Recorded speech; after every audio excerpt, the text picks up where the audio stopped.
Yeah. The bullion you I don't know what's in my pocket. the masonry you're keeping in your pocket seems to All right.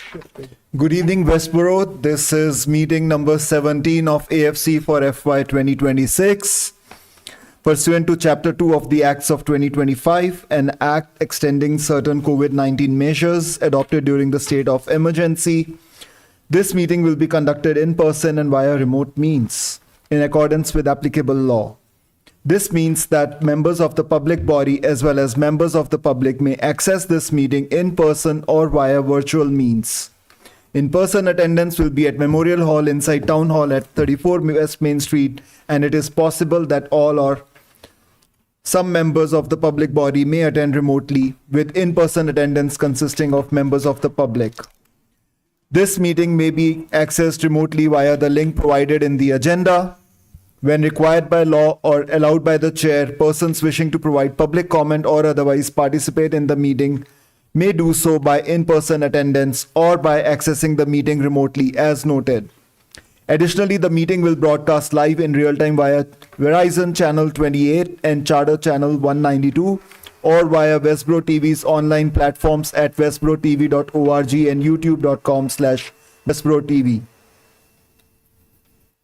All right. This is to get started. Do we have public comments? Yep, we have John Arnold for the public comments. Please go ahead, John. Very excited to be here in person. Again, my errands sort of ran behind and I wasn't sure I'd get home in time to dial in. I heard from Dee Angelakis this afternoon that she's running late, so she apologized for that. And I was coming here in person mostly because I wasn't sure I'd get home in time and to introduce Dee in person, but we'll keep trying. I think most of you met her last Thursday at the Budget Summit. I didn't want to slow down the process of that to do that, but I wanted to again thank Josh Brandt for his years of service and welcome Dee to the committee. And I'm not sure how many people of you are online, but I also wanted to thank you for, I know we're starting to enter crunch time now, leading to the town meeting. And although I'll try to send these comments along, I wanted to note that I certainly recognize that this is the most number of new members that we've had in a long, long time. And I will want people to realize that although it seems like a daunting task, I want to remind people that the members, especially the newer members who aren't here, that it's certainly understandable. Nobody's going to be an expert at what it means to prepare for an annual town meeting right out of the bat.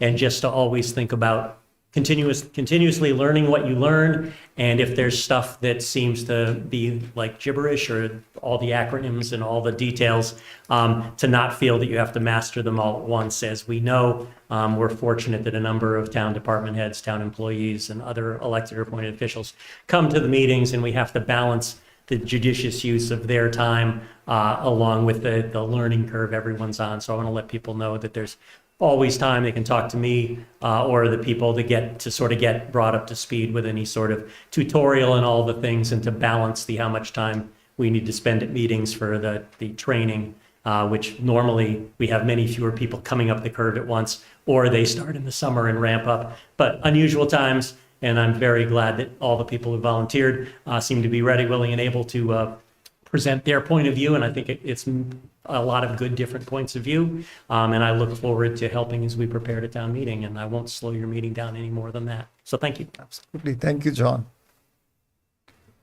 Awesome. Any comments? Okay. We'll get next with anyone else for the public comments. I don't see any. So we'll move to the next item in the agenda, which is Assabet School District presentation. We have here Ernie Hull is our Ernie Hole from Assabet School District. So please go ahead, introduce yourself. I think you can do a better introduction than I did, but please go ahead, and we would love to hear from you. Excellent. Thank you. It's always a pleasure to be here before the Westborough Finance Advisory, as well as to present our annual budget to the Westborough community. I will say with me tonight, I am Ernie Houle. I'm the Superintendent Director at Assabet Valley. I have with me our Interim Director of Business Operations, Miss Jean Savoy. And I would be remiss if I didn't mention our Westborough School Committee representative, Mr. Paul George, who should be joining us this evening, although I may be done by the time he arrives. So But if he comes, we want to thank him for his many, many years of service. He's been an outstanding representative for Westborough. And it's our pleasure to be able to service the students that come to Assabet, provided the high-quality education through academics and career and technical education that they receive through our very talented and knowledgeable staff. So quickly, this presentation I have for you is we got a couple of fast facts about Assabet itself and some interesting things about Westborough. And then there's a budget presentation that I'll go through very quickly. But just quickly, the total FY27 assessment for Westborough this year is $1,866,031. $1,866,031. And that's an increase of $514,336 from the preliminary budget that we submitted in December to Christie to give Ms. Williams, to give her an idea of kind of where our budget was going to be. That is an additional 13 students from Westborough attending Assabet as of the October 1 number. So we did see an increase of students attending, which is always a great thing to see happen. We have years in which it declines and we have years in which it increases. Part of that, we'll talk about our Chapter 70 funding had been reduced by the state by about $578,000, but the minimum local contributions required by the state by our member communities did increase. So if you go to the next slide, yeah, you're a couple ahead of me here. Okay. If we just go to page 2, one more, yeah, right there, perfect. So just some quickly fast facts about Assabet. I know we have some new committee members. Primarily, we're a secondary education school providing public career and technical education for our students from our 7 member communities. 9 through 12, there's 1,131 students as of our October 1 number this year. We got a staff of 200 experts that have combined 1,700 years of experience, and we currently offer 16 career technical program, and we have 2 post-secondary programs that we also offer for adults, and that's LPN and cosmetology, and those both reside under our community education umbrella, where we also have the Assabet Technical Institute, which was a grant-funded program that was created for underemployed or unemployed adults so that they may be able to learn a new skill set to get back into the workforce. It was an initiative through the governor's office and started with Governor Baker and has continued with Governor Healy. In addition, we have an extensive community education program that's enrichment, adult education, enrichment and recreation, workforce development, and then also licensure programs. So as you can see, we're open during the day, 7 to 2:30 for our high school, or when there's sports involved, it's 5:30. But at 5:30, the lights turn on and we're open until 10 o'clock at night, servicing the public as a community resource through adult ed. Next slide is, and just stop me if ask questions, because I tend to go through quickly as I do these presentations. If you want to ask them while I'm going or at the end, that's perfectly fine. The next slide, we have grades 9 through 12. This is a student profile for Westborough. So you currently have 76 secondary students, but because the post-secondary programs are allowed to be counted for those folks that didn't access career and technical education in their high school years, they can take it as a post-secondary student. You have 3 additional post-secondary students. I have that number on there as 79 because you'll see in the enrollment slide, it says 79 students and it indicates the 3 post-secondary. It just gets confusing when folks look at this slide and it says 76 and how come the numbers don't match? But this entire slide is just based on your 9 through 12 population. So you can see that the most popular shop currently for your folks are 13 attending electrical wiring. There's 11 that are in design and visual communications, and there's 8 that are currently in biotechnology. Up in the top right, you'll see all the plans for the previous year of graduates. 8 of them went directly into the world of work, and then another 6 went into 2 or 4 year public school. And that could be for advanced technical training in their programs. There's this kind of misnomer that If you go to a technical school, there's not potentially college in your future, and that you'd be going directly into the world of work. As a former graduate of Leominster trade and a welder by trade, that was the premise back in the day. But nowadays we have programs like biotechnology, advanced manufacturing, health assisting, where all of those programs require that advanced either technical training or advanced higher education. So we have about a 51-49 split, either higher ed or into the workforce. Okay, any questions? I think one question I have, sorry, I see a raise of hand as well. So, would they make a choice of entering the school after 8th grade, or it could be any time between 9th and 12th grade? Great question. Typically, it's after 8th grade, they start as a freshman in grade 9, but students can transfer in any grade 9, grade 10, or grade 11. Okay. What happens is when you get into the higher grades, it's limited on which technical fields that you'd be able to Enter into. offer. Yep. Enter into is because it depends on the enrollment of those technical fields.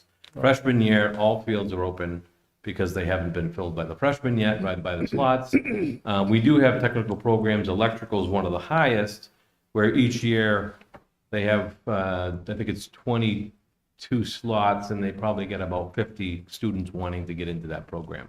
So not all students can get into electrical in their first choice, but they most likely get their second or third choice Got you. after that. Got it. Thank you.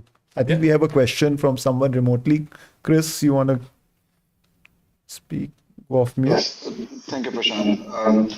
My question was a little bit of extension to what you are asking. The question is, will there be a situation where the students join in the middle of the year or drop off? If they do, how does it impact the budget? This is the first question. And the follow-up would be,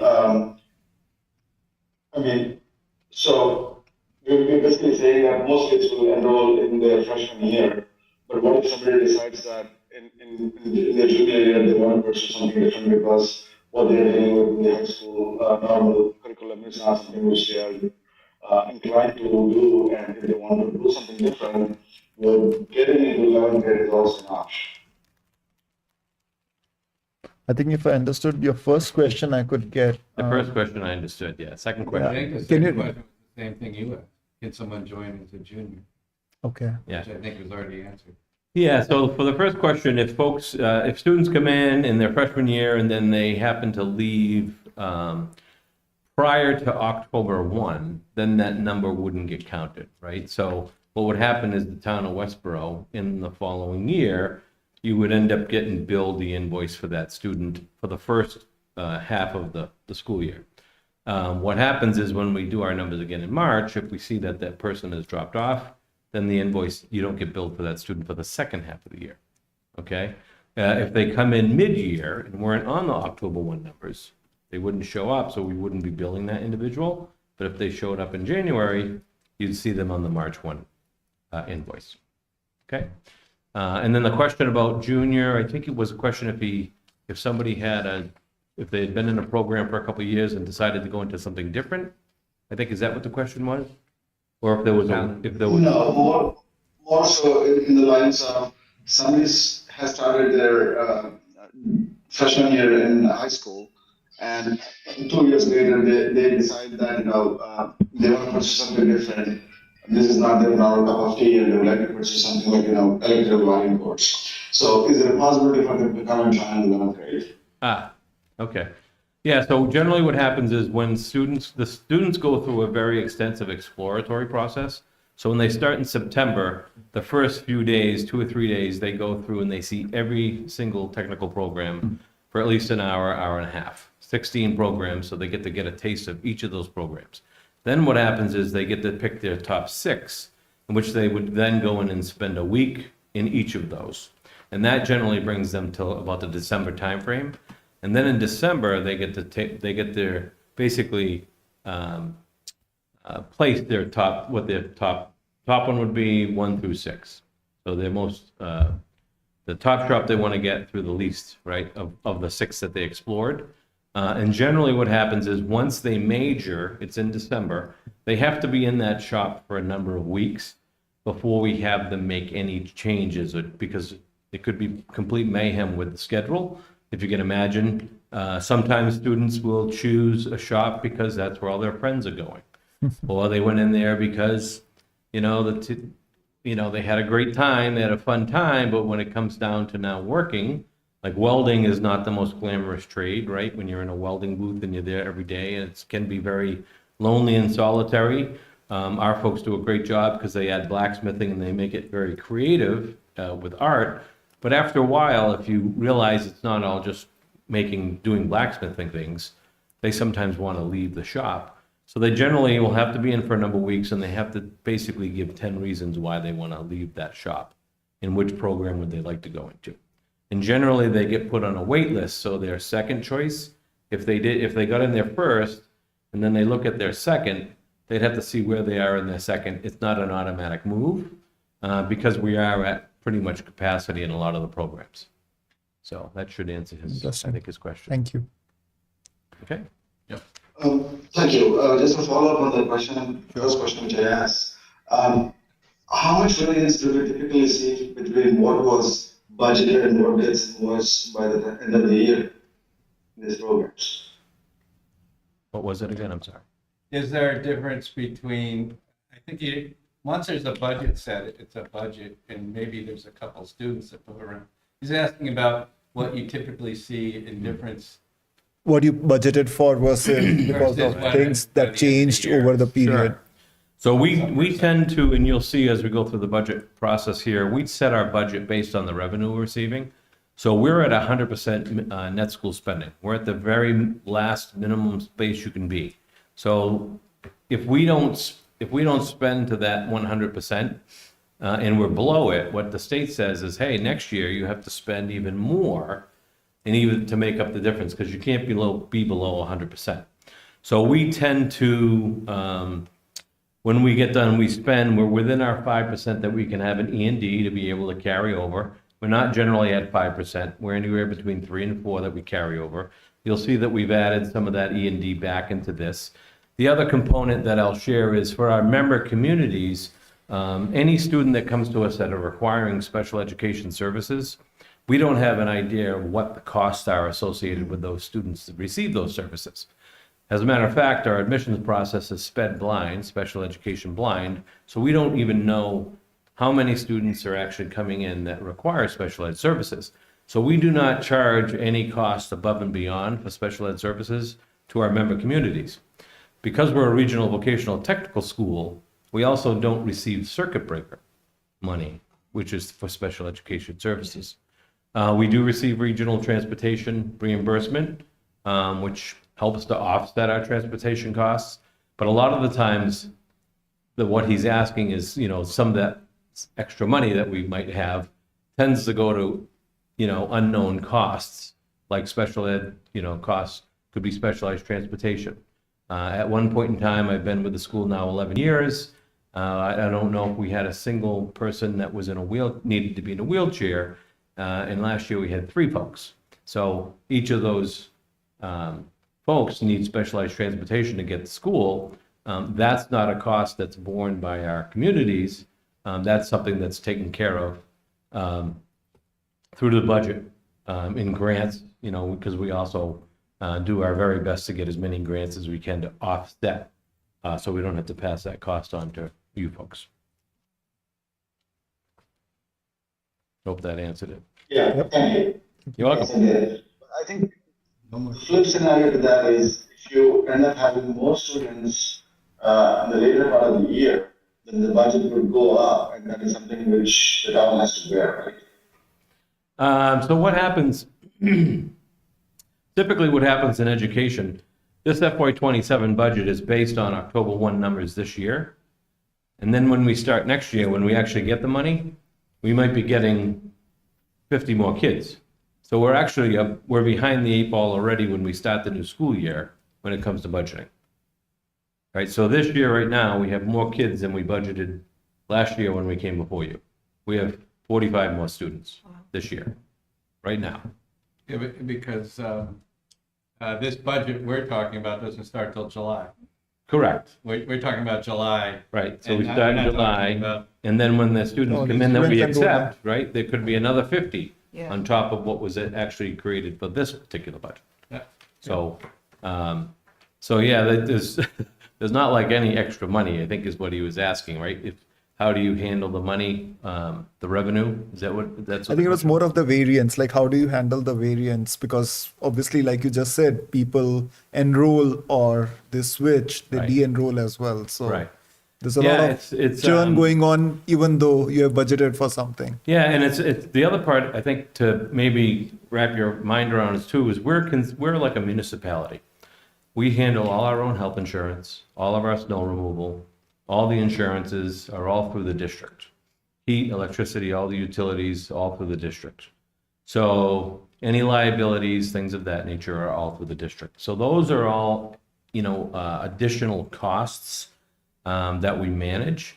A lot of the times when we have maintenance or repair type things within the school, we can use it as an educational environment. If our students can handle it, they might be doing some basic electrical things around the school to help maintain the school. And I'll put the invite out. If you've never been to Assabet, we'd love to host you and have you come for a tour for a building that's 1973 was built.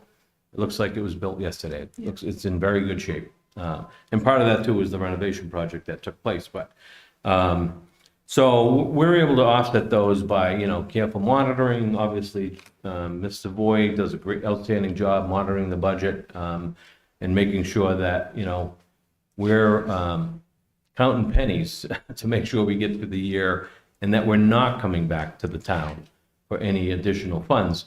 2 years ago, we came before all of our communities and created a capital stabilization fund, which you'll see a slide in here. And the purpose of that was, in folks that are new, we used to have a very robust non-resident tuition student program in which we couldn't get enough students in our districts to actually apply to come to Assabet. When I started here, we only used to get about 167 applications from in-district, from our member communities. So 300 of the students out of the 9 at the time used to come from out of district, places like Shrewsbury, Clinton, things of that nature. So we used to have this out of district fund that could help offset costs because your requirement of what the towns had to pay was offset by the out of district tuition. When I started here, they used to apply $5.5 million towards the budget. Now we don't apply any out of district tuition because there's only 24 students left in the district. Okay, so some of the costs, when we talk about how do you handle the variables, we can do some of that through out of district tuition, where we purchase equipment or there's potential supplies, because as a technical school, consumables are very expensive, right? If you're buying copper pipe for plumbing or metal and sheet metal and consumables, electrodes for welding, or even the food the culinary kids practice on and work with. Sometimes it can't be sold. It's for them to learn their knifing skills, right? Their knife skills. And so that can be expensive as well. So with consumables. So I think we got a pretty good handle on it. We've had a pretty balanced budget. Level service, 100% net school spending since I've been here. So I hope that answers this question. Yeah. So just quickly, I'll run you through real quick on these other slides. We won't read every single slide, but so this budget represents for us, for Assabet, it's an 8.6% increase, and you'll see where that comes. A lot of that is state directed, and what that shows it's about a $2,645,251 increase over FY26. It's the second year of a multi-year school bus transportation contract. It's going up 2.8% overall. This year alone, our first year, the bus contract went up 37%. So in year 2, it's going up 2.8%. In year 3, it will go up 2.8%. So that's a known figure that we have. Our health insurance costs, we don't have a figure yet. We won't get those until about March. but we're hearing it's anywhere between 12% or higher. We're currently in negotiations with our two bargaining units through the AFT Local 3199, the American Federation of Teachers.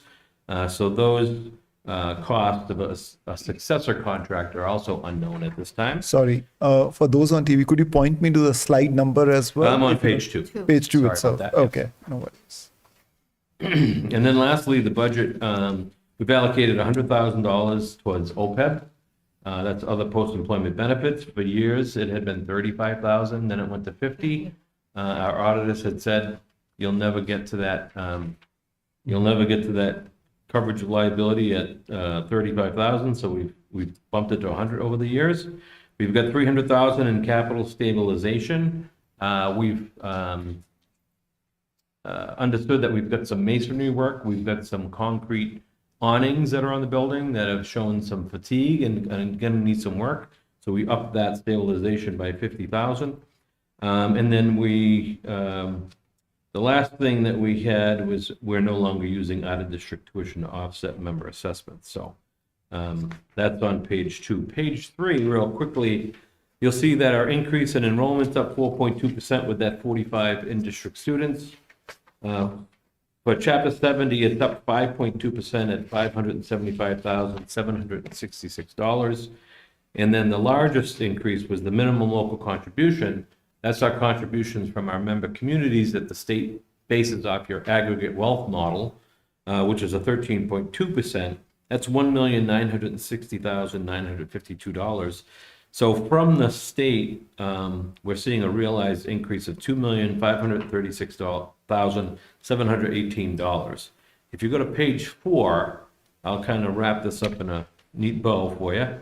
That $2,645,251 overall increase is a difference from the state to that number, $108,433 of what Assabet's adding above the minimum net school spending, which covers OPEB, capital stabilization, and transportation. Okay? So that's an 8.6% increase, as I mentioned. The long-term debt, the renovation project, we always break it out. Some communities have it posted separately when they put it on town warrants or for the city council. So we post it separately, but the total budget is $33,261,975. And we'll talk more about the renovation project once I get to that slide. Page 5, our budget drivers. Again, we're seeing the increasing and complex needs of students requiring enhanced social emotional learning, mental health supports, and special education services. We are seeing that our special education percentage numbers are down. They were 35% when I started here at Assabet. They're down to about 23% at this point in time. However, what we're seeing is the less number of students requiring special ed services, but an increasing number of services or enhanced services that they're requiring.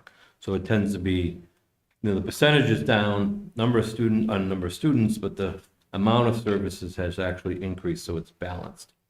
We get curriculum gaps and achievement gaps for students that, when they come to Assabet, obviously we haven't had a direct impact into their education prior to grade 9. So we do see some students that are maybe reading below grade level. It should be noted that when students come to Assabet, the technical texts that they're learning in their related theory for their technical programs are all set at a grade 14 level. They're all industry standard textbooks. So if a student's learning about welding or HVAC and welding and they're learning about metallurgy, they're looking at a college level textbook to understand and learn that. So we sometimes have students below grade level, grade 4, grade 5, that have to have some remediation. So that's a cost. Appropriate class sizes and co-teaching ratios. And then obviously, as I mentioned, consumables, equipment, curriculum updates. We don't do a lot with textbooks now because they're all in software, right? So the cost of actually purchasing textbooks is less, but the cost of software, of course, balances that out. You don't have the actual book at times, but the students all have Chromebooks, which they could access that. We do have a diverse, robust program of studies. to meet our student interest, workforce demands, and post-secondary pathways. And then it also meets our strategic plan for long-term strategic. We've got some roadways that need to be redone. The renovation project, as I mentioned, handled, when it was done in 2016, handled the roof, all our exterior windows and doors for weatherization, upgraded the whole building for sprinklers. However, it didn't address some of the aging parts of the building. We have a 50-year-old floor, over 50 years old, in which at times, depending upon the weather, the tiles will pop up. They've got to be put down. At some point in time, we're going to have to look at how do we abate those floors and put in new tile, or do we have a means to go over the floors? So that's part of long-term strategic planning.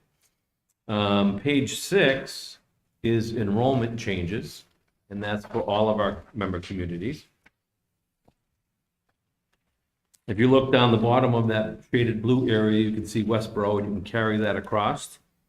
You currently have 30 students in grade 9, 15 in grade 10, 19 in grade 11, and 12 in grade 12. And there's those 3 postgraduate, post-secondary students that I mentioned on the first slide, for a total of 79. And you can see we have kind of our larger programs, Boylston, Clinton, and Shrewsbury. Those are the out of district and non-resident. So there's only 24 9 through 12 students that are left in those programs. And generally what happens is, just so the committee knows, we take about 300 freshmen per year, and we're getting applications anywhere between 450 to 500. We've had as high as 550 at one point in time. So we generally will have a wait list of about 100, 125. We take all students that are in district when they apply, if they meet the criteria. All students, once we get to that 300, any student that's in district 301 through 400 are all in district students before we offer any seats to our out of district students that are in the white area that you see. So it's only if we have available seats and all in district students have been had access to ASABIT. Okay, so you'll see our total 1191 total population, including post-secondary, but our budget is based on 1128 because the post-secondary, some of the post-secondary are from out of district. Page 7 just talks about our statutory method of assessment, which is in our regional agreement. I won't get into the nitty-gritty here, but it basically talks about Mass General Law, and it's your share cost of, it's the assessment provisions of the regional agreement with the local contribution for all members, and net school spending. And then above that, the member share of costs for transportation, capital project debt service, and other capital costs not included in net school spending. So the next slide, page 8, is minimum local contribution, and that's just a definition of what MLC is, and that's also known as the aggregate wealth model. So it's based on each community's statewide, based on 50% property wealth and 50% local income wealth. And with Chapter 70 funding formula and the MLC, those are both formulas in which ASABIT has no control over. If we were to show you the formula in an Excel spreadsheet, it would probably wrap around this room twice. And I don't know, but Gene's been at this longer than me, and I know Paul's been a member longer than both of us probably, but there was only one guy in the state that I knew that could explain that. His name was Roger Hatch, and he's now retired. So, but they are looking at that funding formula to see if it needs to be adjusted. So we'll see, but that's what's given to us. House minimum local contribution, the governor's numbers was released on the 3rd week of January. And if you have this in a PDF, any of these links actually work. That'll take you directly to the DESE Chapter 70 Finance, so you can go ahead and look at the spreadsheets. You can actually pull up Westborough in that spreadsheet. I would suggest you go to the complete spreadsheet and then either pick your town under the index, and then it has some, and then you can kind of look at all the things it has specifically for Westborough. And then you can also look at ASABIT, which is on there. And you'll see our sheets because I put them in this presentation. Next slide, page 10.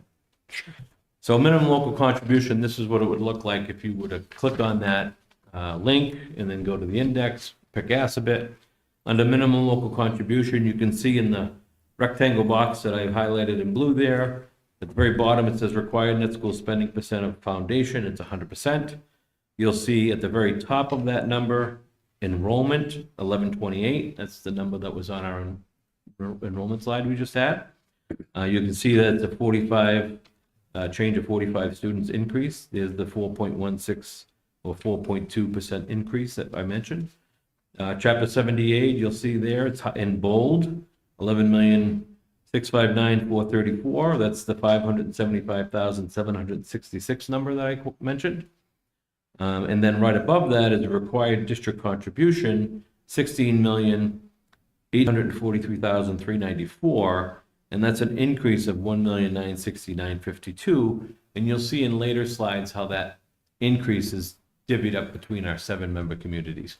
But that total 16,843 is the required minimum local contribution of our 7-member communities. Okay. And just a note on this slide, basically what the state is trying to do is have everybody be at 85%. So the state technically would only be contributing 15%. Some communities are 82.5, right? Sorry, Gene. 82.5. So if a community is not, the state's making up the difference, trying to help that community get to 82.5%. Okay. Next slide is page 11. That's net school spending. And I only show you this because it lists our 7-member communities in yellow at the top. Assabet is in the darker blue at the bottom shade. And you can look over to the side, look at the bottom there, and you can see that in FY24, we were actually below net school spending, and we're at 99.9%. Okay, so what happens is the state says, okay, well, you're at 99.9%, you now then have to spend at a higher, so you're at 102.3, right, in the next year. So when we get into the next year, and we actually had 102.4%, which we actually spent, right? We budgeted. So we were slightly over that. We got ourselves back to whole at 100%. And then we're back at 100% for FY20. And this is only from FY25, so it's a year prior. But this is the most recent data that we have. And the reason I show you that is if you look at some of our member communities, obviously, if you have the ability to pay above what's required for net school spending, it's fantastic. It's just when it comes to making some cuts within the budget, if you're not above that minimum net school spending of what's required by the state, there's no way to make a cut to the budget, because what happens is, at least for a regional technical school like Assabet, if for some reason our towns don't pass our budget, the state would come back and say, well, until you pass a budget, you can't, because you haven't met the threshold, you wouldn't be able to set your tax rate for the next year. So that's never a good thing, right? Because that's the way in which you make your revenue. So it's a catch-22, I guess, for us that, you know, if we're at the 100%, we know we're gonna be funded. So page 12 is that minimum local contribution regional district tab that I mentioned. And this is kind of where you can see your breakdown.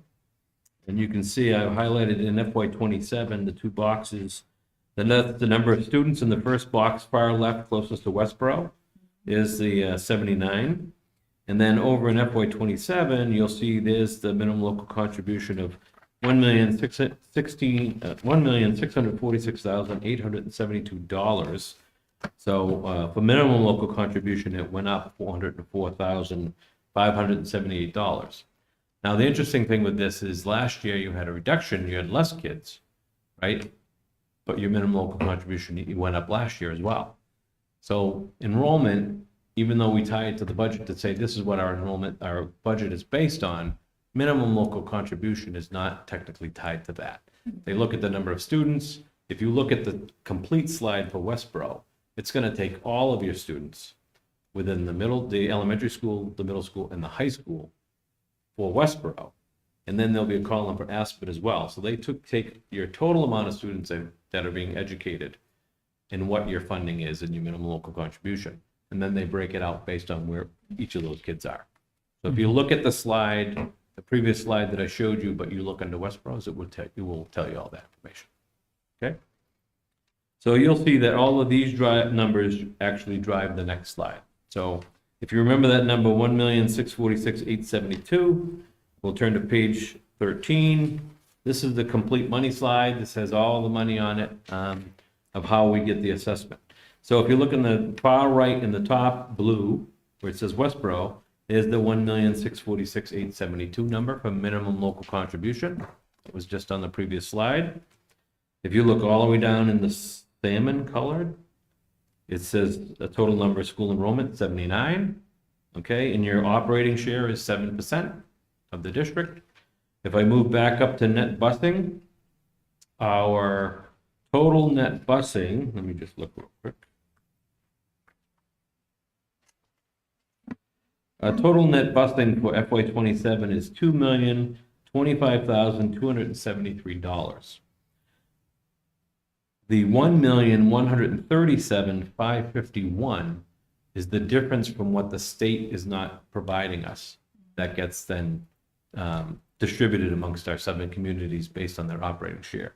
So for transportation, Westborough would be paying $79,669 for transportation of the kids to get from Westborough to Aspen. Of the OPEB trust fund, the $100,000, Westborough's contribution to that is $7,004. Of the capital improvement fund, that's the $300,000, $21,011. The long-term debt service, that's the renovation project. There's a separate slide, but it's basically was approved in 2013. It was based on a 3-year rolling average. And that amount for long-term debt service, it's dropping 44,000. It drops every year. It was 55,000 last year that it reduced. This year it's 44,000. So Westborough's part of that is 111,476. And so your total assessment this year is $1,866,031.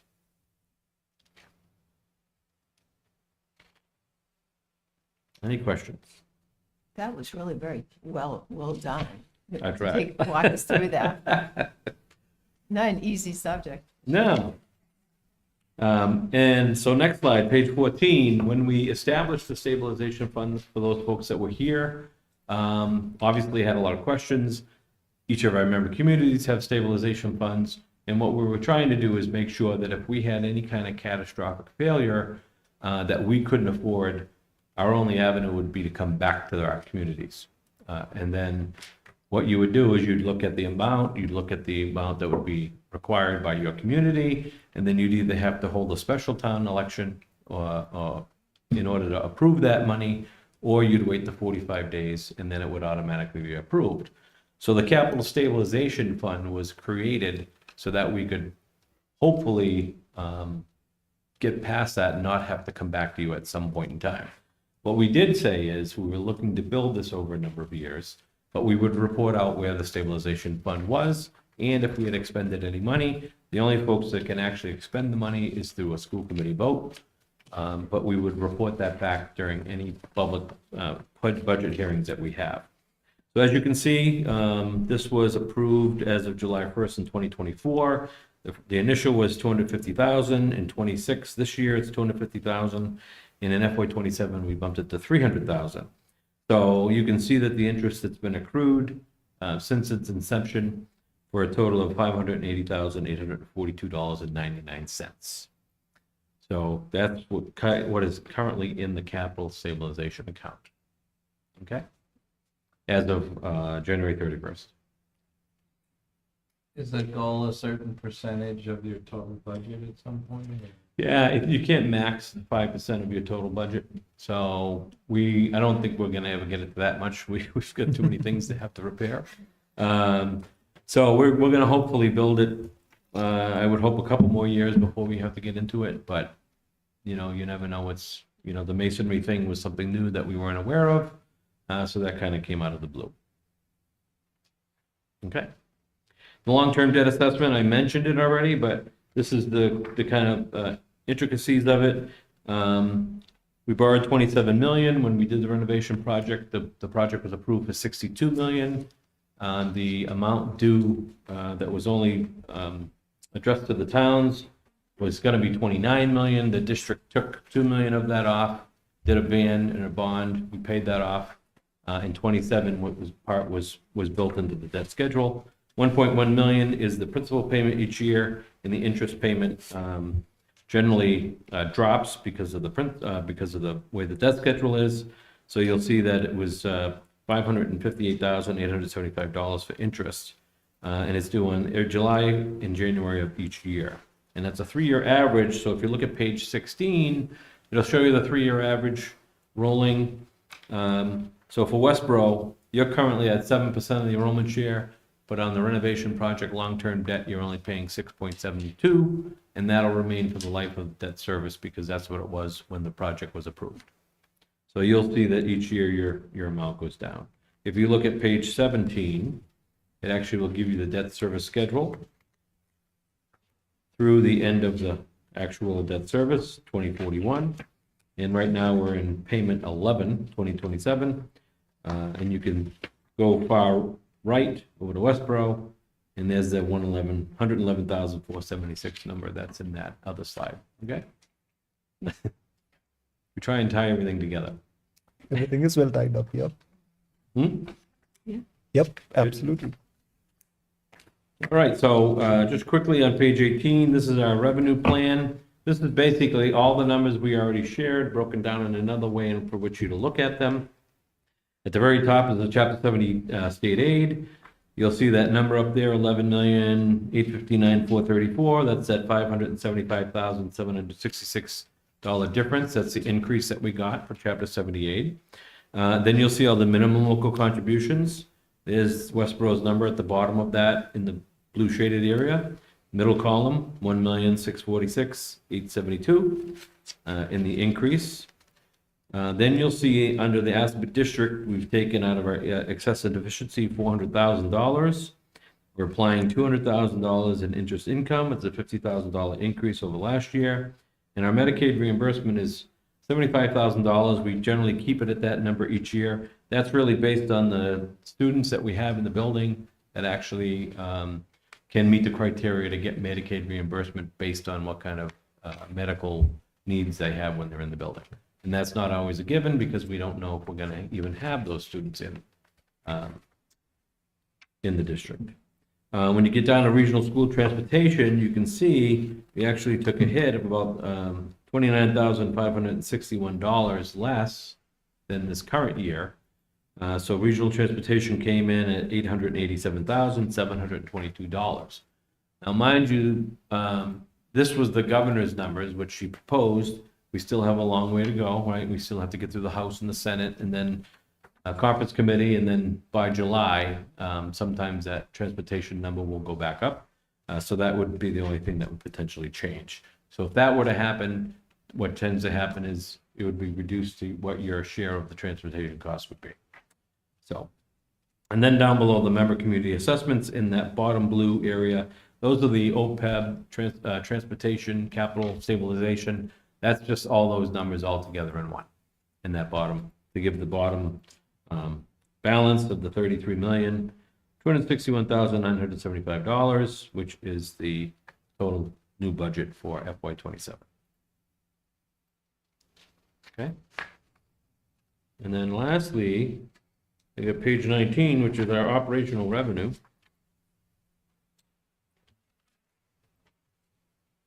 Just quickly on function code 3300, that's 1, 2, 3, 4 down on the left. There's the total transportation costs that I mentioned earlier, the $2,025,273. You'll see in our instruction, our largest bucket is that's all the salaries for our teachers, consumables. That's salary for any anything to do with instructional staff, paras, co-taught special education type teachers. That's all tying. That could be equipment for the technical programs. That's the largest bucket of our budget. You'll see under Insurance of active employees. We've got a guesstimate of what we think that our potential costs are. We have a consultant that works with the district. Our numbers have been pretty favorable based on our in the high claims data when you look at health insurance rates. So we're hoping that we have another favorable rate even this year.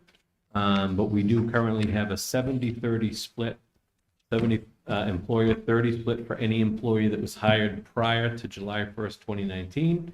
And then anyone hired after that, it goes to a 75-25 split.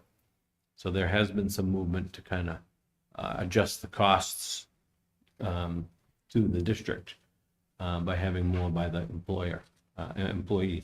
It's opposite. I said that backwards. 75-25. They used to pay 25, now they pay. Yeah, 75-25 for the folks before 2019.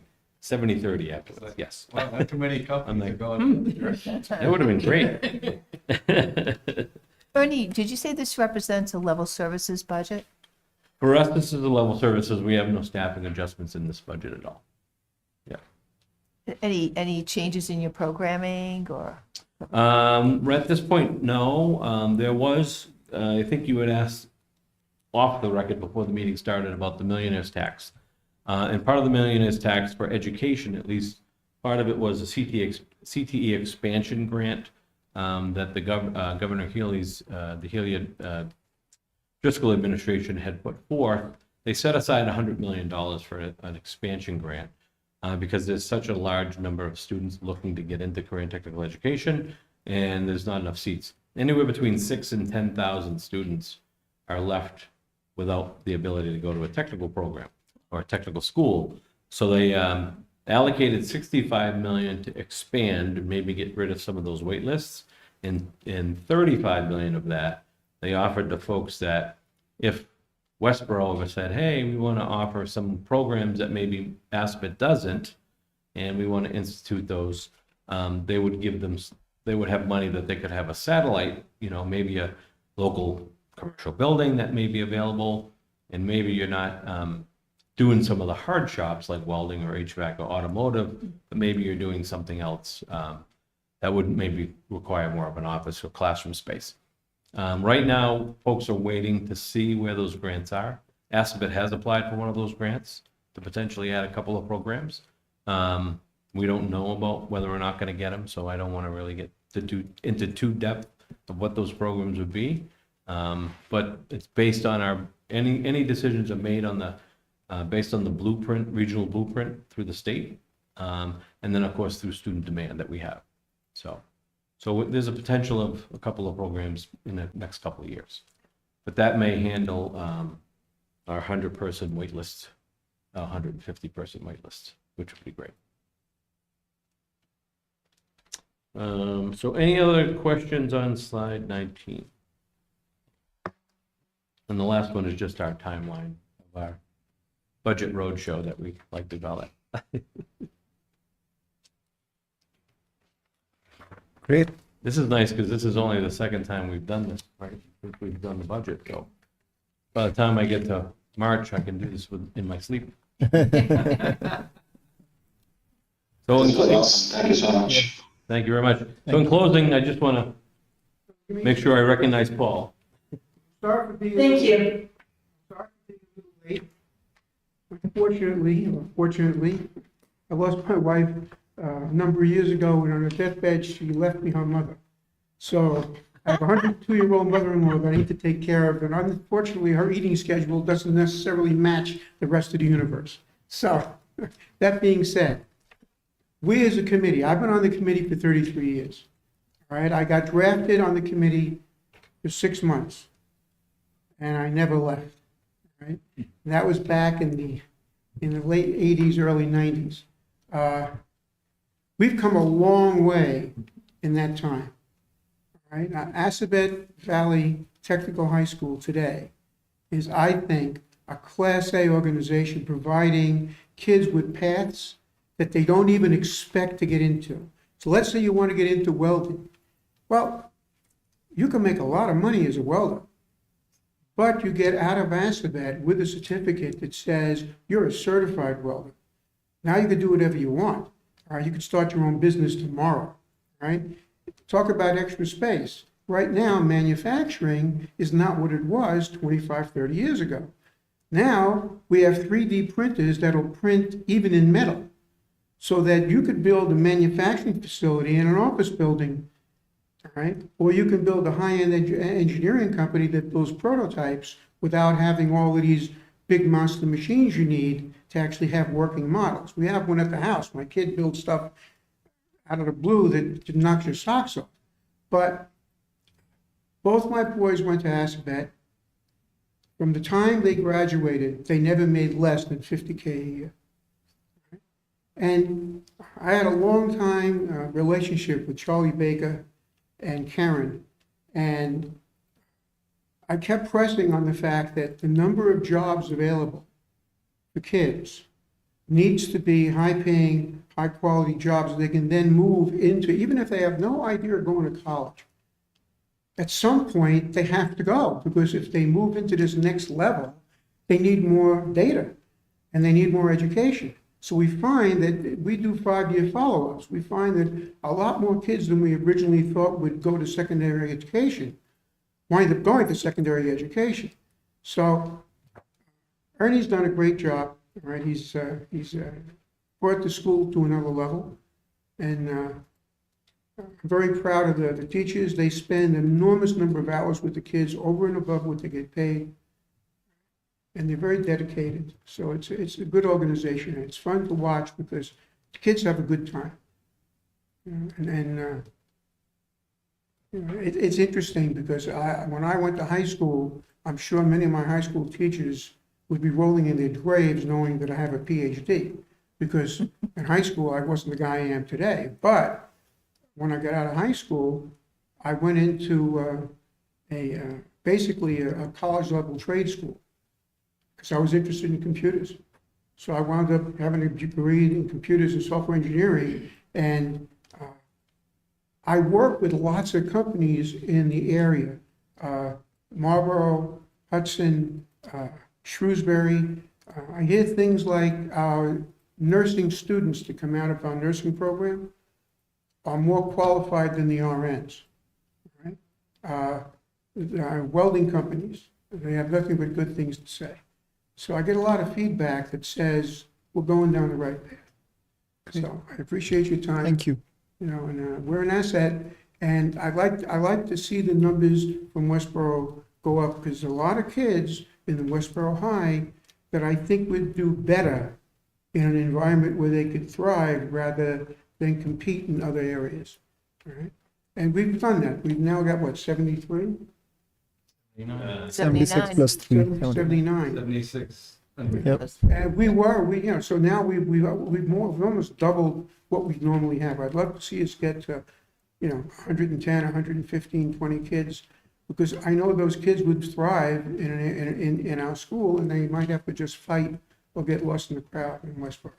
So anyway, that's my say. But it's a pleasure to deal with Westborough, because in general, we always are supported. Right? Thank you. And we do the best we can. There were years when we actually had a 1.53% budget. You know, so we give back whatever we can. But just as an aside, when they started the regional system, they pledged 100% transportation out of the legislature. They've never once met that promise. That'd be a big help. Anyway, thanks. Thank you. Just one last, he actually made a perfect segue. So Assabet, as I mentioned, we want to be a community stakeholder and a good partner. So if you ever have any kind of projects that are happening in the community that our students may be able to showcase their talents, we're more than happy to have them come in. If you needed to have this room, I know the building's been renovated, but if you've got play spaces that need to get painted, we've got our painting and design students, our HVAC, electrical. Right now, our students are over in Berlin, and they're doing the second floor of their public safety building, in which they're putting in showers, bedrooms, workout room, kitchen, and it would have been a $1.8 million cost to the town. it's only costing them 600,000 because our students are doing all the labor. So, you know, they just have paying for supplies, our students are doing it. Mind you, it has to be an educationally sound program, right? There can't be a timeline attached because the students are learning. If they don't do it right the first time, they have to take it all out and they have to redo it. So if it's something that's on a schedule that you're looking to get done, it may not be a great fit, but reach out to me and we're more than willing to work with you and help offset any types of costs if we can showcase their talents. Good timing Thanks as we very were much. reviewing the articles. Exactly. Just one question I had, Ernie, for you. So I don't know if this is, please keep me honest if it's unrelated, but we had a student, I think in the last budget, who had enrolled in the agricultural school. Okay.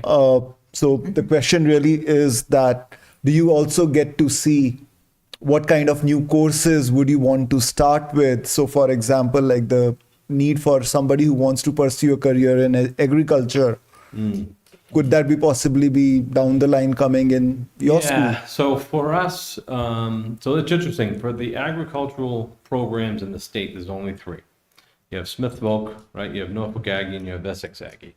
So in the regulations, the way the regulations read, if a student wants to go to an agricultural school from any town, any community, they can go to any one of those 3, even though they belong to a member like Assabet. For us, we wouldn't do it just because we don't have the land or the space to do an agricultural type program. Had I got a wish, which was, I was trying to get Intel to donate some of their property in Hudson in a building. They had 100 acres over there, which would have been fabulous.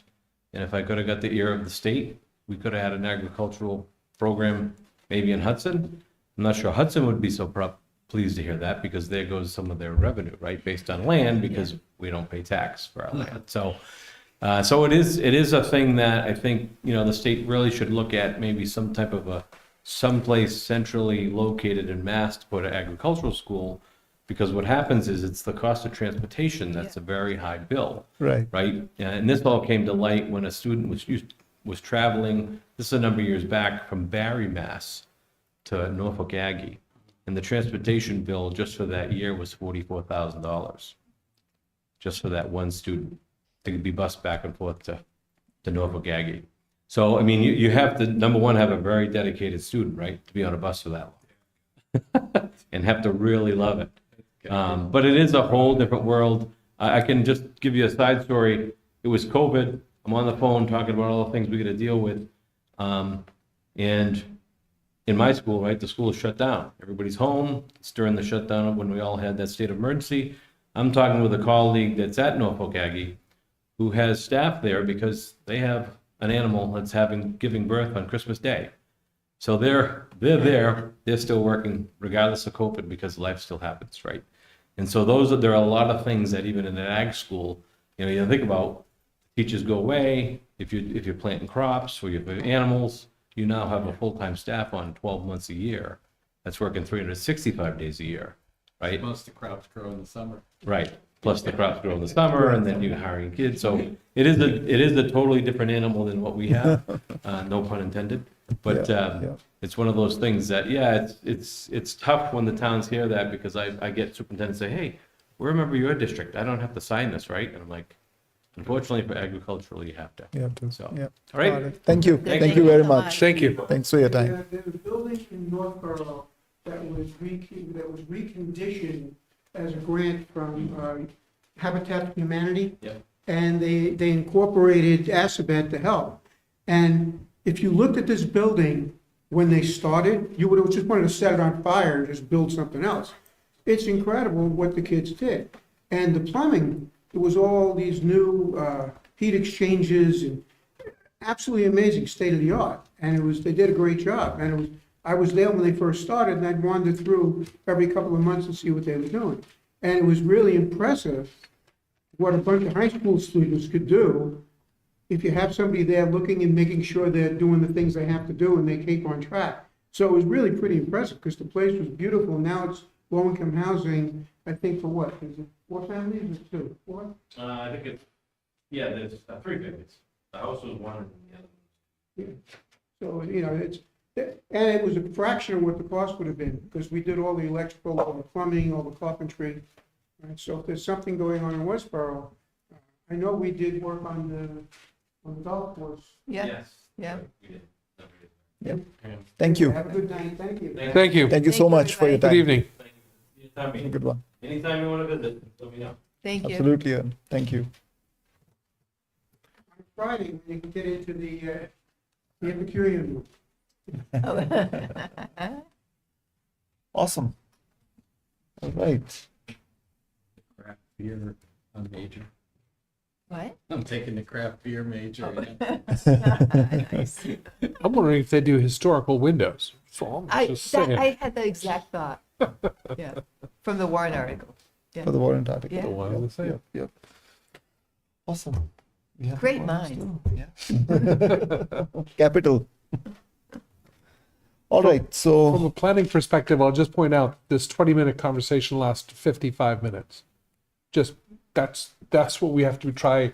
The experience will help us try and learn to manage this a little bit better. Set expectations, keep things moving. Reduce anecdotal stories. Many things. It's super informative. You do a Traditionally, great they've job. taken an hour. sorry. Traditionally, they have taken an hour. We did pretty Yeah, we were supposed to finish at 7:45. We are. well. Yeah, but we started right on 7. Yeah. Right. So it took an hour. It Yeah. took an hour. Anyway, that's fine. Like I said, It's all a learning it's all experience. new Yep. and it's interesting. The complex formulas that we are not in charge of, and that are calculated. Because Westborough has more ability to pay than many of Yeah. our neighboring towns. So you notice our assessment for about 7% of the kids is at about 10% of the costs. So, that's all regulated Because by of the the- state. State. I noticed that too. things. Yeah. So on that line, But I was, it was interesting to learn that, at least for me a couple of years ago. So that's valuable. yeah. And I think, yeah. So to your point, right, Andrew, I think one of the things we could do when we time box these presentations, right, is to ask the presenter how much time do they think they will take for the whole presentation, and that would help us Why schedule don't we it hold our questions to the end? to the end as well. Yeah. Yep. That's what I was gonna suggest. Good question. Maybe we should just tell them that Sorry. 45 minutes to speak. The audio is not in sync with the Zoom. I don't know what's going on here. Can you guys hear me? Yep, Yeah. we can. I didn't No, understand. I was gonna say the same thing. I mean, maybe we should give them a time slot. Hey, you have 45 minutes to do your presentation, and pace it up accordingly, and then leave about 5-10 minutes, 15 minutes for Q&A session after the fact. Yeah, but I did give him, I did tell him 20 minutes and plan on like 15 minutes of questions. Well, we derailed them pretty early. We did, yeah. And I mean, the reality is sometimes asking the questions as you go is a better way to do it. Yeah. But we should be thinking about succinct questions and not 3 of them, maybe just 1. So And the learning opportunity after years of doing this is that you build strategies to be able to manage these things better. All a learning opportunity. This is a fine one. Just wanted to call it out so we learn. And so in my work environment, I ran these budget meetings, right? And very often we would look to the chair to kind of like drive us. So it maybe stop just say, great question, but can we hold But the then can we rest? hold till the rest? Well, the Yeah, other- you look for maybe Yeah. your leadership to do that. Yeah. people because should it's- be going to the chair to ask questions. And the reason you do that is the chair can decide if it's, Yeah, It's relevant or running out of time Out of or- time. Yep. because Learning for me. it's, we are. Exactly. what's next, Prashant? Give it to Awesome. us. All right, let's move next to the town meeting preparation. I think I want to talk first about the summit, what we learned from the summit. Let's first, what is it that we want to know more? Because that will drive our future invitees as well, what we want to know from the warrant itself and the individual budget lines, if there's anything. So probably one by one could we ask in terms of what else do we want to know and what we learned from the budget summit. Good start. Sure. The most interesting thing to me, or thing that's got my attention of interest, was the study to study the fire and police need. I don't know if anybody here isn't convinced of the need of at least more than we have today. And I was struck by the fact that of the expense of that, but also it struck me that the fire department originally looking for 3 firefighters and a chief, which is, I mean, that's probably way too much to ever think about adding in 1 year, right? That's $500,000, boom, kind of thing. But exploring whether, in conjunction with the town too, because I don't think the AFC should just do this on their own, but whether it makes sense to recommend each firefighter there was basically 125,000 more or something. Would it make sense to add 1 firefighter to their budget in our recommended budget, and start a process where you might get someday to the end, as opposed to, I understand using 200,000, it's free cash, but I personally feel like I would rather pay for an extra firefighter than use up the free cash on another study, which I think is already not necessary for me. And maybe the town feels the only way they're going to convince people we need 7 new guys is to have this study. I don't think it convinces people, because people kind of either feel like they want to spend.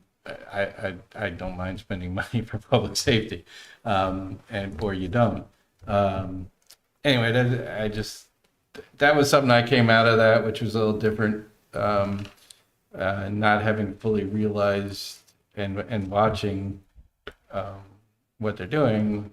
Yes, it doesn't get them to where they want, but I always feel more like these things are better done Got it. gradually, and it adds 1 more person into the pot.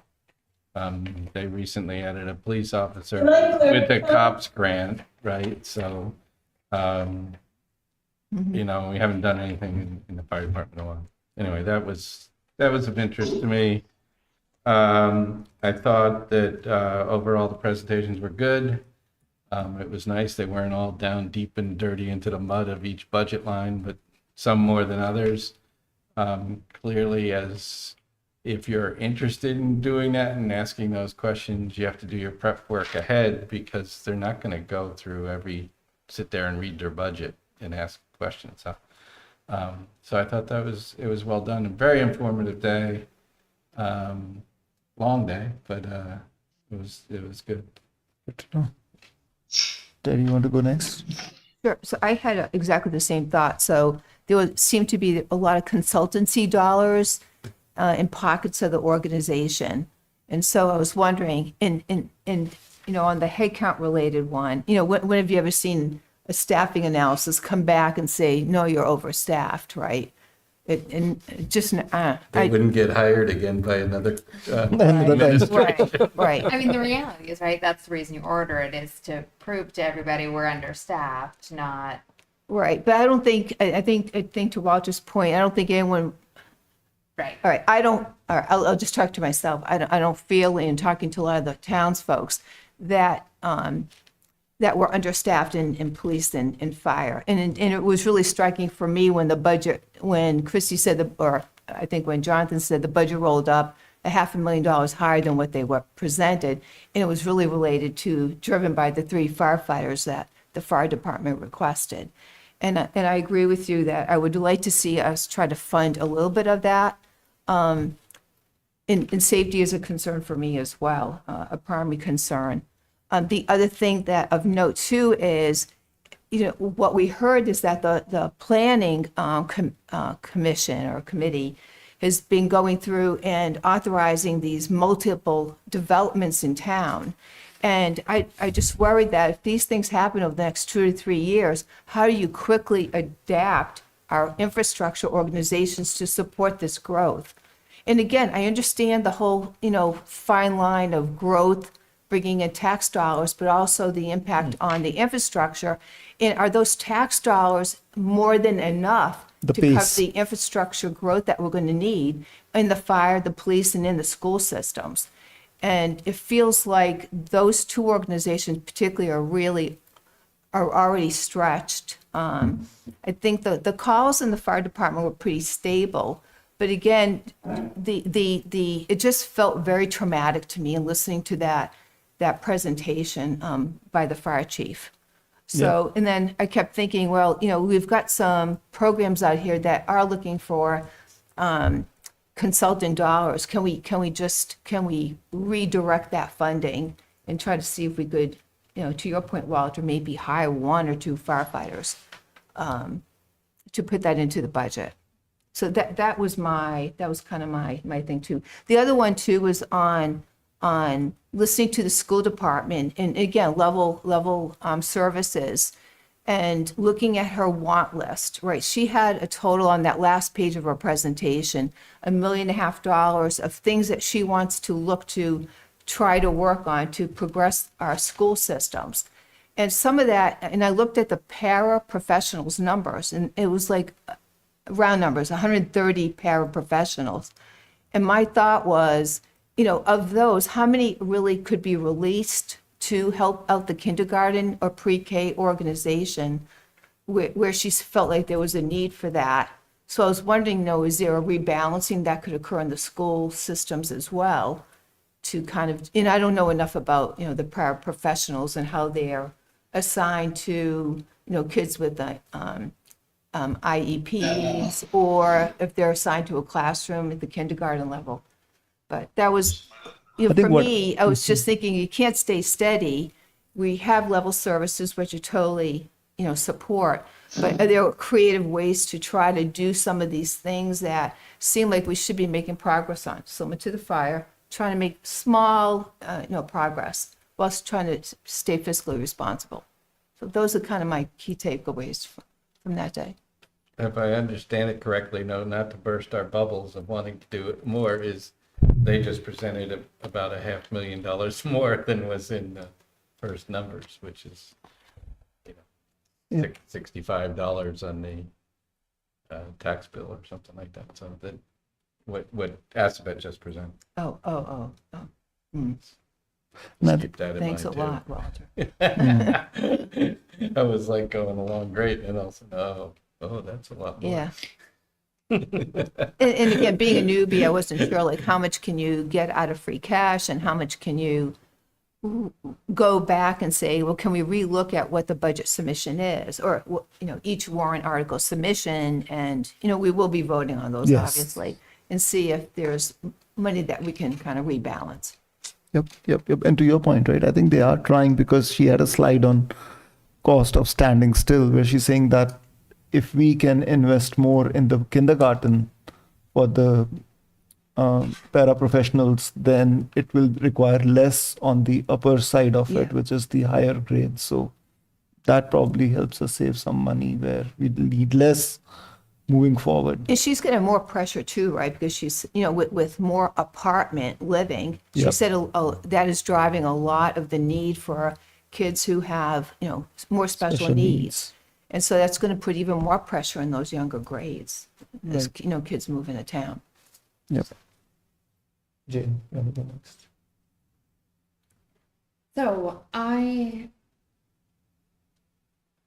I'm still in the process of building tables, so I have lots more of analyzing the budgets. I think the only thing that really stood out, and I think Walter really addressed it, is I'm not a huge fan of any of the studies, right? I mean, the reality is you get what you asked for. And if you ask for a study that proves you're short-staffed, then that's what you're going to get. I think $200,000 is not quite 2 police officers. So Makes sense.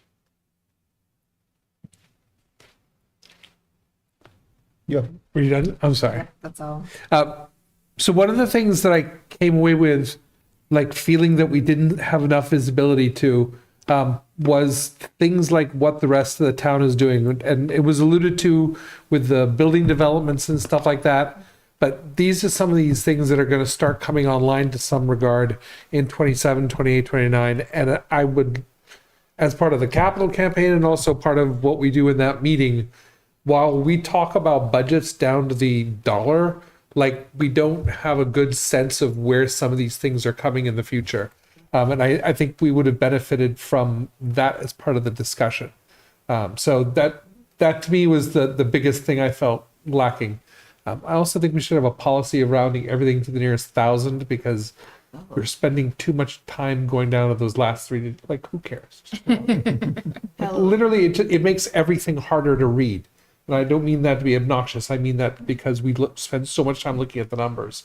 Like, just round it, you know? Yeah. But that, neither here nor there. Fair point. Fair enough. Yep. Agreed.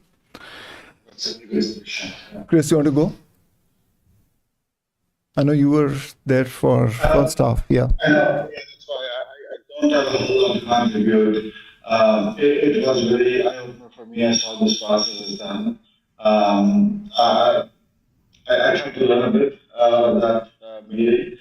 I don't have a lot of insight, I guess, but I do have one question on a couple of folks, Walter and Terry said. So, what is the need for additional firefighters? And has there been cases where we have issues in handling the problems in the town? I mean, how are they justifying that, we are short of people? Are there enough evidences? Because if you have to make a solution, we cannot just say that, hey, your ask is, it's not good, and we don't want to go ahead with that. Even though there is a need for it. If there is a proven case that, okay, we did not have these firefighters and the quality of the service, or there was the safety issues for the town residents, then yes, it makes sense. But if they cannot give us those examples or use cases, then I think it's a hard sell as to why they would need 3 firefighters additionally. Setting up us to Yeah. So I think the So question. you just have to be careful because, first of all, the fire chief is not going to get up and tell you that the town's not safe, or is the police chief. They're going to do the best. They'll say they're doing the best with the resources they have. You could What see they that need. he had to bring in people, sometimes overtime, sometimes that. You could tell by the number of people on the shifts and the general work. But And I the call don't think he's volume. going to come in and tell you disaster stories of, these 3 people didn't make it because we were 1 person short. I'm kind of going more by you can see how many, he showed us average shifts, how many people are there, et cetera, and what they have to do. And to me, it's a compelling story. We've also seen the last study was only in 2015, 2019. It wasn't that long ago. It was right before they did the main staffing study, so you're welcome to read that. I just feel it's pretty much still accurate enough for my taste that showed how many you should have with expected growth, and that's done by experts. I'm not an expert, and again, I don't think you're going to have the people in charge of those departments telling you how poorly they're performing because they're 1 person short or 2 people short. I think they made a compelling case what they could do better and how they can improve by having that person. So either you buy it or you don't.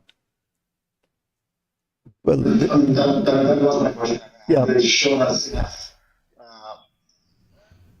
yeah. evidence that there is need for additional firefighters, and I think that makes sense. Well, I would like to know when was this study done, and we're going to find out. Sure, it's on the town On the town website. Yeah, I he could said it. probably dig around. Yeah. I don't remember if it was 2015 or 2019, something like that. Yeah. We could dig around and circulate it, I guess. And anecdotally on the fire in particular, I remember in a capital budget conversation, the pitch was made, or part of the pitch that was made was that there was a significant number of calls when they had multiple things going on, where 2 people would be equipping a Stop vehicle and having to show up at an emergency that could potentially be worse. Didn't happen. God bless it. That's fantastic. But there's always a significant risk risk with their current staffing that those folks are showing up undermanned. And it was, to me, that was as sobering as anything. And as the town grows, and this gets back to what are these other things coming online, because all of them have new roads that need to be plowed. They have potential buildings if they're senior citizens, like up at the up at Del Webb. Each one of those is an ambulance call waiting to happen multiple times a year. I mean, those are things that will have an impact that add to the narrative of what we need to make sure we're building ourselves responsibly towards. Right.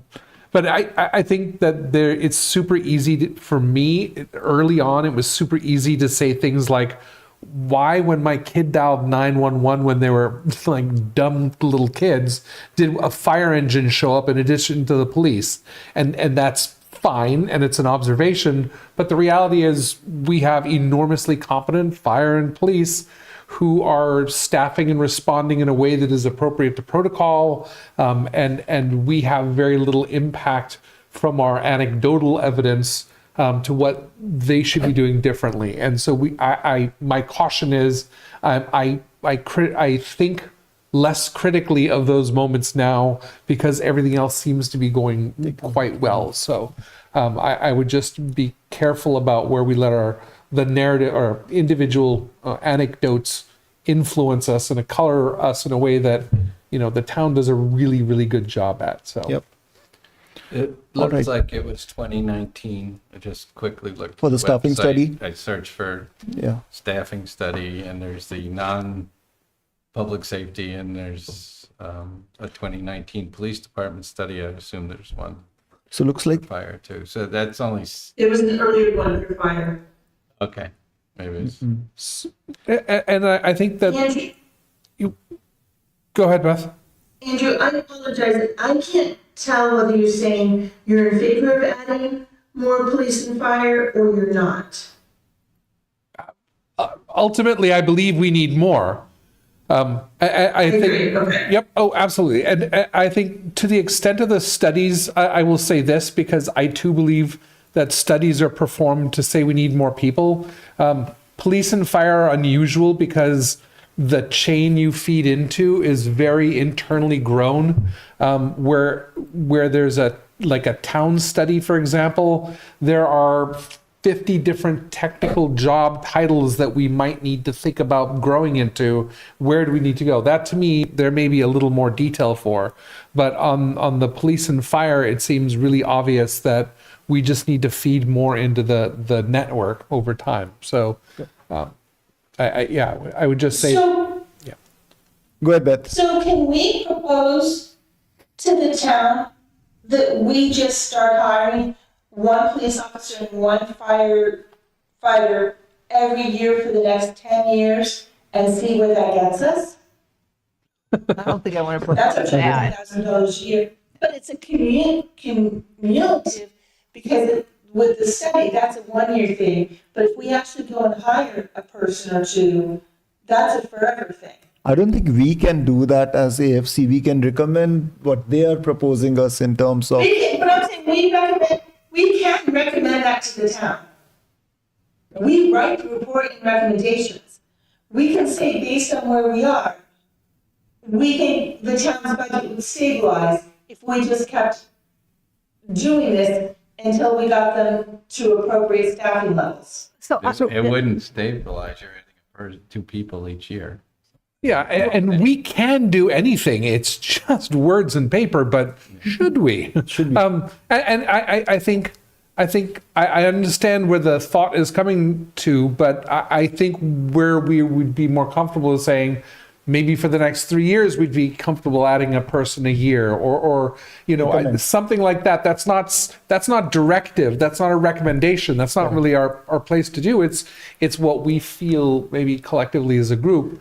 But so in order for us to make, any sort of intelligent recommendation, wouldn't we want like the planning commission Yeah. to come in here and talk to us about what the plans look like? Because, But even rumor, then, it's relatively uncertain. So, I mean, sort of to that well, point. what have they approved? I mean, rumor is out You there gotta right there. realize, even when you say they approved it, there's a lot of by right building that can go on, and they can haggle over something's blue, green, this size, that size. Yeah. But they can't necessarily prevent it either. I was just thinking the idea that and- even if they and- had approved something and all of a you sudden don't know if financing it's going to happen or not, is what Right. your second point. was my Yes, point. but, right, so Del Webb, 3 more buildings going up, right? Then we know that the zoning got approved for the 135 buildings. So, and again, nothing has been, final, I mean, that's what I heard, right? I heard it got approved. But those are sort of the things that you want to see coming down the path, right? The next 3, 5, 7 years. So then to your point, then you can say, okay, where are we today? Where do we need to get to? And what is a smart incremental approach to being able to provide those kind of services to the town for level services as you grow, as you grow developments? And it makes sense to ask the fire chief that. It makes sense to ask the police chief that. I mean, those are good questions to ask. I don't know that we're in the place of recommending like employment like practices for these groups, just what we agreed. would sort of want to get from them for whether or not that was a feasible strategy, because it's a measured growth strategy versus, a punctuated equilibrium, which, grow by 3 and then whatever, All right. Can I ask a question on the CPC funding? So can those funds be, determined not to be spent? And instead we could fund a fireman out of free cash? So it's like zero. Am I doing apples? Am I doing balance? Designated. What? So, The talking about- CPC is, so, you can't use those funds for other things that don't fit the criteria. or can you just say, well, right now, there's some nice to haves, including the historic windows.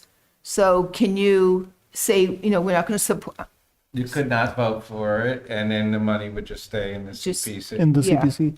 but there's no really impact of that, just stay. But you can't transfer it. You can't transfer it to a different pocket.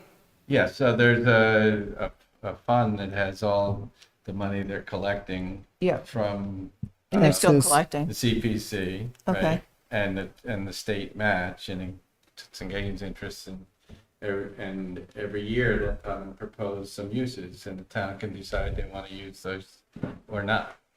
But it doesn't, It- the money doesn't come out of There's the no- CPC. Yeah, and there's no transfer available. That's No, not, it has if to you be didn't spent think on- It's earmarked, it's earmarked. Yeah. Okay. But if you didn't That's the think whole point. those projects made sense, right? If those didn't seem a high enough priority, you could in theory say no. Then the funds do stay in the fund and can continue to earn interest, and Yeah. maybe Right. something different comes back next year, right? So there is that trade-off. It's not a Okay. use it or lose it by any means, right? It sits in the Right. fund until we decide. So if somebody said we really want to do this project because it was the only one we could afford, you could say, well, wouldn't we want to wait 3 years to do this other project, or making a fake scenario, right? So I mean, certainly if the projects proposed don't make sense, it's not lost funds by not doing them. Is there a minimum disbursement though? By every year, is there not What a you have required? to do is take, I believe it's 10%, and further earmark it into the 3 buckets it gets used in. Oh, there's 10, 10, 10, 70. And Yeah. then they can spend so much on admin, 5% or something like that on admin, but there's no need to actually, I think, use any of it. But Okay. you do have to allocate it into those buckets. So someday that money would be used for historic preservation, for Conservation. open space Yeah. or conservation. Yeah. I mean, I just think it would be one of those, if, for example, we had some very long-term, very high-dollar historic purpose you want, right, you could set aside that 10% every year for any number of years until we were ready to expend it. You can afford. I'm feeling much better about those historians and the short money we could have spent for them, like redoing the research from, you know what I'm talking about, from a The couple of last years. year's warrant. Yeah. articles, yeah, Oh, yeah. I wonder how many they did. I guess we'll The study. find yeah. out if they gave a Yeah. report. All right. We didn't hear from Beth on the Yeah, feedback. that's what I wanted to get to finish up with. Good catch. Beth. Beth, I don't think I have Okay, I'm not on. I don't think I have anything absolutely new or interesting, to add to this. I mean, I'm definitely in favor of figuring out a way to support the police and the fire department, because I think they've been sort of perpetually understaffed. But I like spending money more than, because I want to support the schools too. And I think we have to keep an eye on, like, I will say the one thing I came away with was hearing that we finally got the fire truck we ordered 5 years ago. Yeah, yeah, yeah. And that makes me concerned, about our capital plans in terms of, that's a huge lag. I mean, The reality. we aren't usually allowed to, right, it's reality, but it's a huge lag. And like, we aren't generally allowed to encumber, except by hiring people, future town meetings to have to pay things. So that was sort of, kind of interesting to me. That's a good So point. next steps from here, what do we do?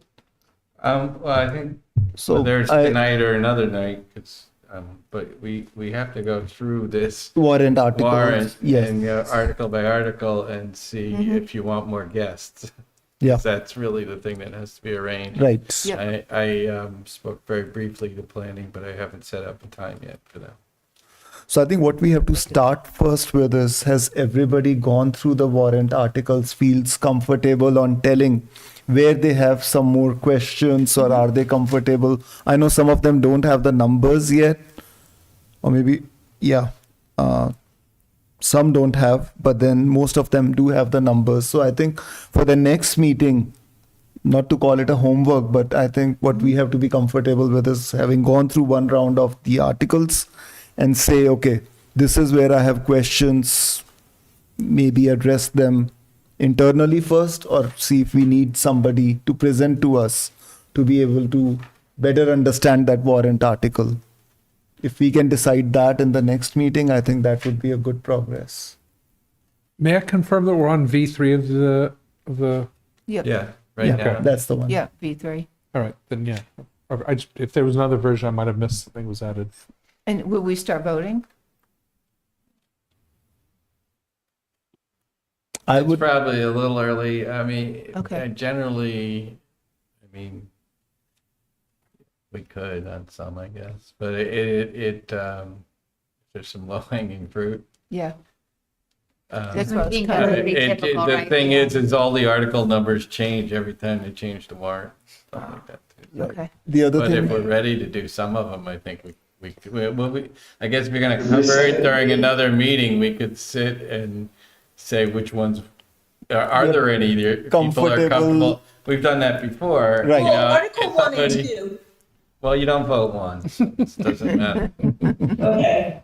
the other thing I just want to add there is that tomorrow the select board is meeting. I'm very curious to hear after the budget summit what they discuss about in terms of understanding of, Is it on their agenda to? I believe, yes.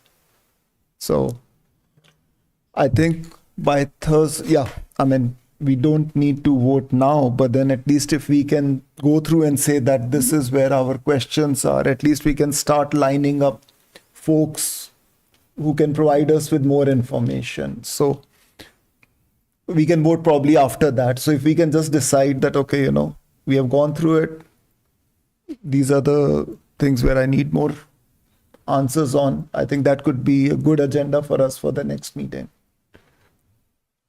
And we have most of the groups come through again anyways, to go for a little more detail. I think the shiny new thing is the CPC, just because we haven't done this sort of thing before, and we're seeing the very first Is it- cash outlay for that, where I think I still have the most questions.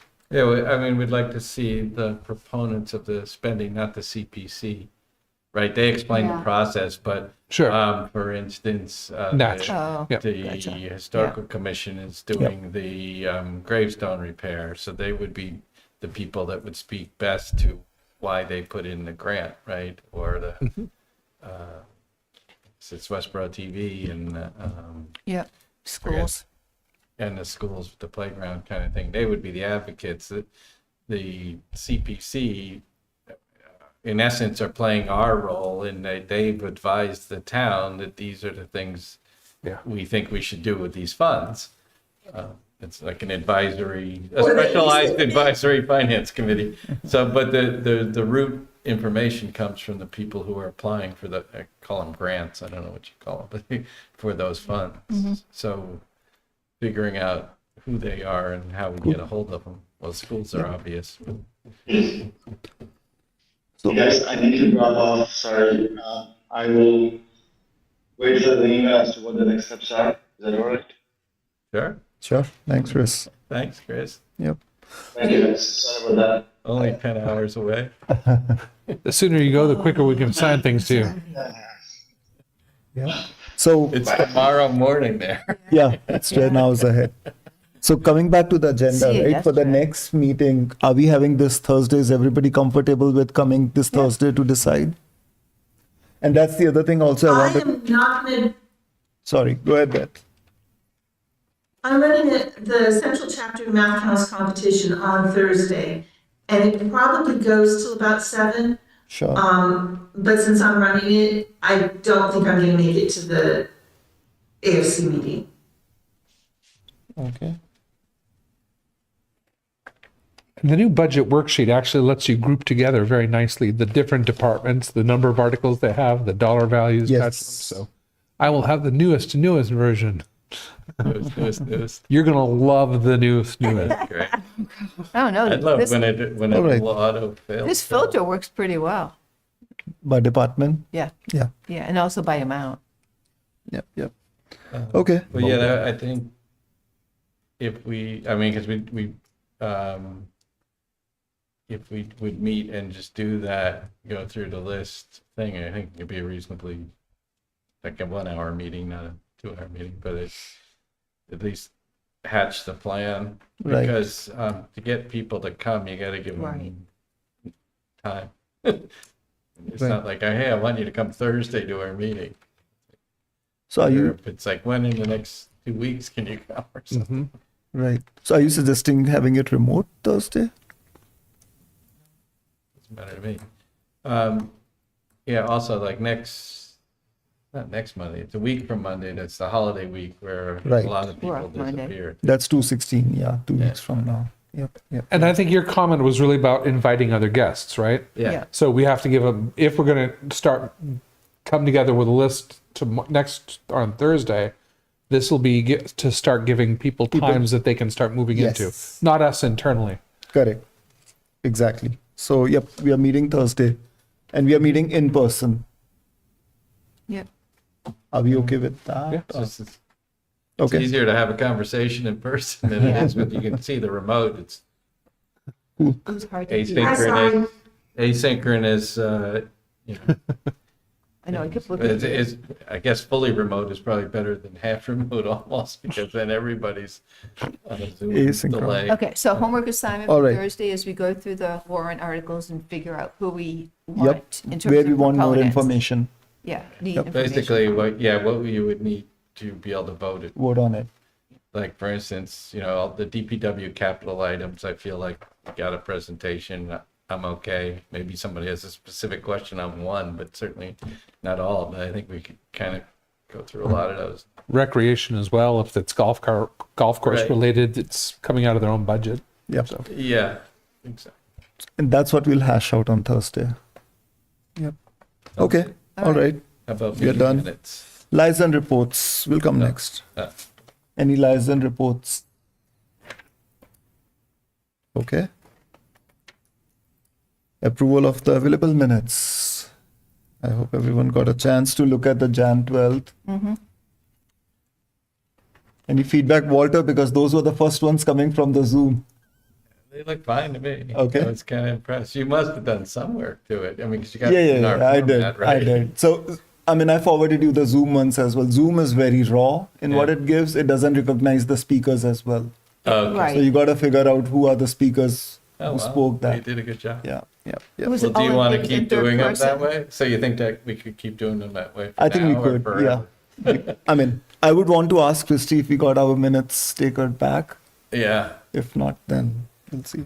Well, yeah, I'm a little surprised it's they thought they were gonna get us someone soon, and now it's been months, so I'm a little skeptical about the whole thing. Because we went years before it happened. But anyway, I'll You want to- move that we Yeah, approve the minutes of January 12th. 12. That's right. Bradley second. Ahuja, Beth is there. Okay. Ahuja, yes. Blumberg mute. Bradley, yes. Blumberg, yes. Clap, yes. Leslie, yes. O'Day, yes. O'Day, yes. We Thank got you. The 6. minutes are approved. And by the way, thank you, Walter. I want to recognize Walter as well that we had a lot of backlog of minutes that were not posted on the town website. So I think it dated back to when? To March. Till March. So there were 10 of them, well, there are 12 of them missing Yeah. in 2025, basically. And 10 of them I was able to get posted today by going, Josh had found some for me, and we had other information. So right now we're down to just 2 that aren't. So I think one was probably never written because they don't have any records of it being written. And the other is from our little meeting at Special town. special town meeting, which we have Yep. to sort of recreate the stuff. So Yep. that's sort of So I think a side the- project, but it was good to get those up there because we are supposed to have them there. Yeah. So, I was about to echo that yeah, within 3, I think that open law says that within next 3 meetings, we have to get the minutes approved and then posted on the town website. So it's a general, it's a little, when we're meeting twice a week, sometime that month is Will be fine. If you're meeting monthly, correct. then it should be within 3 meetings, right? Because you should be able to get, I mean, so it does get a little crazy for us, and it's hard to do all of that when the very busy season, but Within a some of season. these, I think we just sort of dropped the ball on. They were approved, but you gotta send them in. Yeah. So we'll figure that out. Perfect. Oh, yeah, Awesome. I guess the other thing too to bring up would be, at some point we have to elect another vice chair. Yes, And that's we don't have it, we haven't, not everybody I- here, so we should probably talk about it at another meeting when Yes. everybody. I think we know We need the to 3 fill up- nominees if they're not here. Oh, yeah. Thank you, let's vote. you can vote now. Can't think of a better time to vote. There you go. I like that stuff. Or you can nominate. I can nominate. All right. Let's adjourn. Move to adjourn. Motion to adjourn. Bradley second. Ahuja, yes. Blumberg, yes. Bradley, yes. Clap, yes. Leslie, yes. O'Day, yes. We are adjourned. Thank you, Westborough TV. That's Thank all. you. Thank you.